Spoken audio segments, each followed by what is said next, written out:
the next day opened a new scene at Longbourn. Mr. Collins made his declaration in form, having resolved to do it without loss of time, as his leave of absence extended only to the following Saturday, and having no feelings of diffidence to make it distressing to himself even at the moment, he set about it in a very orderly manner, with all the observances, which he supposed a regular part of the business.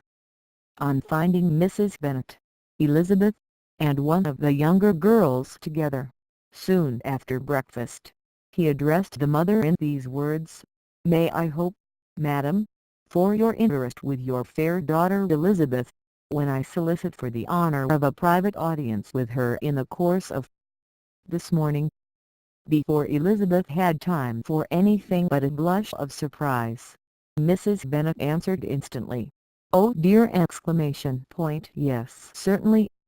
I am sure Lizzie will be very happy. I am sure she can have no objection. Come, Kitty, I want you upstairs." And, gathering her work together, she was hastening away, when Elizabeth called out, "Dear madam, do not go. I beg you will not go. Mr. Collins must excuse me. He can have nothing to say to me that anybody need not hear. I am going away myself." "No, no, nonsense, Lizzie. I desire you to stay where you are." And upon Elizabeth's seeming really, with vexed and embarrassed looks, about to escape, she added, "Lizzie, I insist upon your staying and hearing Mr. Collins." Elizabeth would not oppose such an injunction, and a moment's consideration making her also sensible that it would be wisest to get it over as soon and as quietly as possible, she sat down again and tried to conceal, by incessant employment, the feelings which were divided between distress and aversion. Mrs. Bennet and Kitty walked off, and as soon as they were gone, Mr. Collins began: "Believe me, my dear Miss Elizabeth, that your modesty, so far from doing you any disservice, rather adds to your other perfections. You would have been less amiable in my eyes had there not been this little unwillingness, but allow me to assure you, that I have your respected mother's permission for this address. You can hardly doubt the purport of my discourse, however your natural delicacy may lead you to dissemble. My attentions have been too marked to be mistaken. Almost as soon as I entered the house, I singled you out as the companion of my future life. But before I am run away with by my feelings on this subject, perhaps it would be advisable for me to state my reasons for marrying and, moreover, for coming into Hertfordshire with the design of selecting a wife, as I certainly did." The idea of Mr. Collins, with all his solemn composure, being run away with by his feelings, made Elizabeth so near laughing, that she could not use the short pause he allowed in any attempt to stop him further, and he continued, "My reasons for marrying are, first, that I think it a right thing for every clergyman in easy circumstances like myself to set the example of matrimony in his parish. Secondly, that I am convinced that it will add very greatly to my happiness, and thirdly, which perhaps I ought to have mentioned earlier, that it is the particular advice and recommendation of the very noble lady whom I have the honour of calling patroness. Twice has she condescended to give me her opinion unasked too, on this subject, and it was but the very Saturday night before I left Hunsford between our pools at quadrille, while Mrs. Jenkinson was arranging Miss D. Berg's footstool, that she said, "Mr. Collins, you must marry. A clergyman like you must marry. Choose properly, choose a gentlewoman for my sake, and for your own.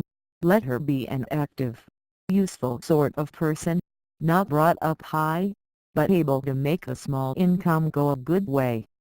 This is my advice. Find such a woman as soon as you can, bring her to Hunsford, and I will visit her.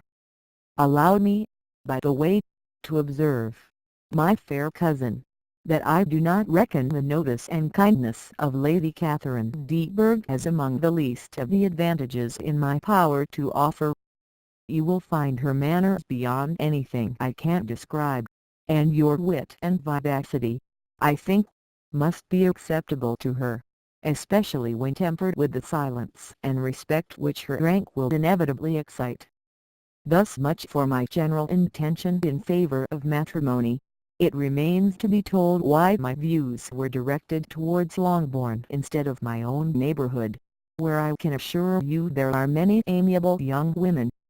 But the fact is, that being, as I am, to inherit this estate after the death of your honoured father who, however, may live many years longer, I could not satisfy myself without resolving to choose a wife from among his daughters, that the loss to them might be as little as possible, when the melancholy event takes place which, however, as I have already said, may not be for several years. This has been my motive, my fair cousin, and I flatter myself it will not sink me in your esteem. And now nothing remains for me but to assure you in the most animated language of the violence of my affection.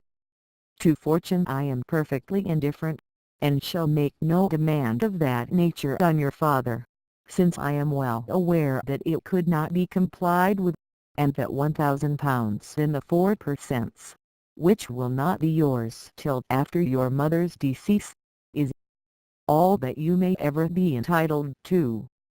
On that head, therefore, I shall be uniformly silent, and you may assure yourself that no ungenerous reproach shall ever pass my lips when we are married."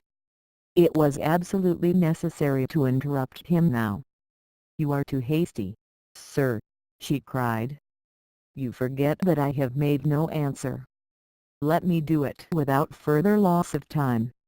Accept my thanks for the compliment you are paying me. I am very sensible of the honor of your proposals, but it is impossible for me to do otherwise than to decline them." "I am not now to learn," replied Mr. Collins, with a formal wave of the hand, "that it is usual with young ladies to reject the addresses of the man whom they secretly mean to accept, when he first applies for their favour, and that sometimes the refusal is repeated a second, or even a third time. I am therefore by no means discouraged by what you have just said, and shall hope to lead you to the altar ere long." "Upon my word, sir," cried Elizabeth, "your hope is a rather extraordinary one after my declaration.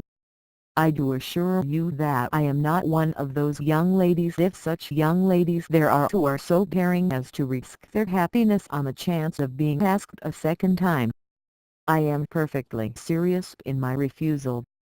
You could not make me happy, and I am convinced that I am the last woman in the world who could make you so. Nay, were your friend Lady Catherine to know me, I am persuaded she would find me in every respect ill qualified for the situation." "Were it certain that Lady Catherine would think so," said Mr. Collins very gravely, "but I cannot imagine that her ladyship would at all disapprove of you. And you may be certain when I have the honour of seeing her again, I shall speak in the very highest terms of your modesty, economy, and other amiable qualification. Indeed, Mr. Collins, all praise of me will be unnecessary. You must give me leave to judge for myself, and pay me the compliment of believing what I say. I wish you very happy and very rich, and by refusing your hand, do all in my power to prevent your being otherwise. In making me the offer, you must have satisfied the delicacy of your feelings with regard to my family, and may take possession of Longbourn estate whenever it falls, without any self-reproach. This matter may be considered, therefore, as finally settled." And rising as she thus spoke, she would have quitted the room, had Mr. Collins not thus addressed her: "When I do myself the honour of speaking to you next on the subject, I shall hope to receive a more favourable answer than you have now given me, though I am far from accusing you of cruelty at present, because I know it to be the established custom of your sex to reject a man on the first application, and perhaps you have even now said as much to encourage my suit as would be consistent with the true delicacy of the female character. Really, Mr. Collins," cried Elizabeth with some warmth, "you puzzle me exceedingly. If what I have hitherto said can appear to you in the form of encouragement, I know not how to express my refusal in such a way as to convince you of its being one. You must give me leave to flatter myself, my dear cousin, that your refusal of my addresses is merely words of course. My reasons for believing it are briefly these. It does not appear to me that my hand is unworthy of your acceptance, or that the establishment I can offer would be any other than highly desirable. My situation in life, my connections with the family of Deeberg, and my relationship to your own, are circumstances highly in my favour, and you should take it into further consideration, that in spite of your manifold attractions, it is by no means certain that another offer of marriage may ever be made you. Your portion is unhappily so small that it will in all likelihood undo the effects of your loveliness and amiable qualifications. As I must therefore conclude that you are not serious in your rejection of me, I shall choose to attribute it to your wish of increasing my love by suspense, according to the usual practice of elegant females. I do assure you, sir, that I have no pretensions whatever to that kind of elegance which consists in tormenting the respectable man. I would rather be paid the compliment of being believed sincere. I thank you again and again for the honour you have done me in your proposals, but to accept them is absolutely impossible. My feelings in every respect forbid it. Can I speak plainer? Do not consider me now as an elegant female, intending to plague you, but as a rational creature, speaking the truth from her heart. You are uniformly charming," cried he, with an air of awkward gallantry, "and I am persuaded that when sanctioned by the express authority of both your excellent parents, my proposals will not fail of being acceptable."